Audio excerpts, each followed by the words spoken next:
ಸ್ನೇಹಿತರೆ, ಸ್ವಾಗತ ಸುಸ್ವಾಗತ. ಈ ಮುತ್ತಣ್ಣನ ಸ್ವಾಗತ. ಇವತ್ತಿನ ವಿಷಯ ಇಷ್ಟೇ ಕಣ್ರಿ. ಚಾಲೆಂಜಿಂಗ್ ಸ್ಟಾರ್ ದರ್ಶನ್ ಅವರ ಕೇಸು ಮುಗಿಯೋ ಅಂತ ಬಂದಿದೆಯಾ? ಅದೇ ಥರ ಕಾಣ್ತಾ ಇದೆ. ಬೇಲಿನೇ ಎದ್ದು ಹೊಲ ಮೇಯ್ದ ಕಾರ್ಯ ನಡೆದಿದೆ. ದರ್ಶನ್ ಅವರ ಕೇಸಲ್ಲಿ ದರ್ಶನ್ ಅವರನ್ನು ಒಳಗಾಕಿಸಲು ಸಂಚು ರೂಪಿಸಿದರ. ಈ ಕೇಸನ್ನು ರಾಜಕಾರಣಿಯ ಒತ್ತಡವಿತ್ತ. ಈ ಕೇಸಲ್ಲಿ ಆ ಒಬ್ಬ ನಿರ್ಮಾಪಕನ ಒತ್ತಡವಿತ್ತ. ವಿಷಯ ಇಷ್ಟೇ ಕಣ್ರಿ. 8 ಜನನ ಅರೆಸ್ಟ್ ಮಾಡಿ 7 ಚಾರ್ಜ್ ಶೀಟ್ ಸಲ್ಲಿಸಿ ಅದರಲ್ಲಿ 2 ಮಾಜರ್ ಅಂತ ಏನೋ ಮಾಡ್ತಾರಲ್ಲ, ಅದನ್ನು ಪೊಲೀಸ್ನವರು ಮಾಡೇ ಇಲ್ಲ ಅಂತ ವಕೀಲರು ವಾದ ಮಂಡನೆ ಮಾಡ್ತಾಯಿದ್ದಾರೆ. ಏನ್ರಿ, ನಮ್ಮ ಕರ್ನಾಟಕದ ಪೊಲೀಸು ತುಂಬ ಹೆಸರುವಾಸಿಗಳು. ಯಾಕೆ ಈ ಥರ ಕೇಸ್ ಆಯಿತು ಗೊತ್ತಿಲ್ಲ. ಯಾವುದೋ ಒಬ್ಬ ತನಿಖಾಧಿಕಾರಿ ಮಾಡಿರೋಂಥ ತಪ್ಪು. ಎಲ್ಲದಕ್ಕಿಂತ ಖುಷಿಯಾದ ವಿಚಾರ ಏನಂದರೆ, ದರ್ಶನ್ ಅವರ ಅಭಿಮಾನಿಗಳಿಗೆ ಹಬ್ಬದೂಟ ಆಗುವ ಸಂಕೇತವಿದೆ.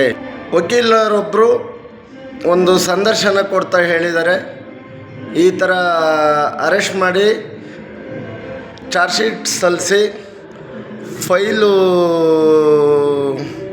ಮಾಡಿದ್ದಾರೆ. ಆದರೆ ಮಾಜರ್ ಮಾಡಿರೋದೇ ಸುಳ್ಳು, ಇದು ನಡೆದೇ ಇಲ್ಲ. ದರ್ಶನ್ ಅವರ ವಿರುದ್ಧ ಪಿತೂರಿಗೋಸ್ಕರ ಮಾಡಿರೋಂಥದ್ದನ್ನ ಅವರು ಹೇಳಿದ್ದಾರೆ. ಈ ಪೊಲೀಸ್ನವರು ಏನು ಮಾಡ್ತಾಯಿದ್ರು ಇಂಥ ದೊಡ್ಡ ಕೇಸಲ್ಲಿ? ಅದಕ್ಕೆ ಹೇಳೋದು, ಕೇಸು ಇಲ್ಲೋ ಯಾಕೆ ಕಡೆ ಕ್ಲೋಸ್ ಮಾಡೋದು ಸಾಕ್ತಿದೆಯೋ, ಇಲ್ಲೋ ಸುಮ್ಮನೆ ಏನೋ ಒಂದು ಇದು ಮಾಡಿಬಿಟ್ಟು ಈ ಕ್ಲೋಸ್ ಮಾಡಿ ಎಲ್ಲನೂ ಬಿಡುಗಡೆ ಮಾಡೋದು ಅಂತ. ಈಗ ನೋಡಿ, ಪೊಲೀಸ್ನವ್ರ ಮೇಲೆ 2 ಜನ ಆರೋಪಿಗಳು ಕೇಸ್ ಹಾಕಿದ್ದಾರೆ ಅಂದರೆ ಏನು ಸಮಾಚಾರ? ಇಲ್ಲೇನೋ ಇದೆ ಕಣ್ರಿ. ದರ್ಶನ್ ಅವರು ಬರೋ ಅಂಥ ಸಾಧ್ಯತೆ ಇದೆಯಂತೆ. ನಮ್ಮ ಸ್ನೇಹಿತರೊಬ್ಬರು ಇಲ್ಲೇ ಮಂತ್ರಾಲಯಕ್ಕೊಬ್ಬರು ಬಂದಿದ್ದರು, ಲಾಯರು. ಅವರು ಮಾತಾಡ್ತಾ ಹೇಳ್ಬೇಕಾದ್ರೆ ಹೀಗೆ ಹೇಳಿದ್ರು, ತುಂಬ ಈ ಕೇಸಲ್ಲಿ ಸಂಚು ನಡೆದಿದೆ, ಆಗಿರ್ಲಬೋದು, ದರ್ಶನ್ ಅವರು ಆಚೆ ಬರ್ಬೋದು ಅಂತ. ಪೊಲೀಸ್ ಅಧಿಕಾರಿಗಳು ಕೇಸ್ ಈ ಥರ ಮಾಡಿಬಿಟ್ರೆ ಏನು ರೀ ಸಮಾಚಾರ?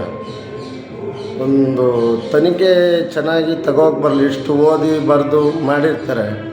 ಆದರೆ ಈ ಥರ ಮಾಡಿದ್ರೆ ಸಮಾಜಕ್ಕೆ ಏನು ಒಂದು ಇದು? ಏನಾದರೆ ದರ್ಶನ್ ಅಭಿಮಾನಿಗಳಿಗೆ ರಸದೌತಣ ನೋಡಿ. ಎಂಥ ಟೈಮ್ ಬಂತು ಈ ಕೇಸಲ್ಲಿ. ಈಗ ಆರೋಪಿಗಳು ಅಂತ ಯಾರು ಒಳಗಿದ್ದಾರೆ, ಅವ್ರು ಪೊಲೀಸ್ನವ್ರ ಮೇಲೆ ಕೇಸ್ ಹಾಕಿದ್ದಾರೆ. ಮಾಜರ್ ಮಾಡೇ ಇಲ್ಲ ಅಂತ. ಒಳಗೆ ಏನೇನಿದೆಯೋ ಕಂಡನೇ ಅವನು, ನೋಡ್ದಾನೆ ಅವನು. ನೋಡೋಣ ಮತ್ತೆ ಏನಾಗುತ್ತೆ ಅಂತ 2 ಮಾತು ತಿಳಿಸ್ತಾ ಮುಗಿಸ್ತೇನೆ. ಜೈ ಶ್ರೀರಾಮ್, ಜೈ ಜಗನ್ನಾಥ್.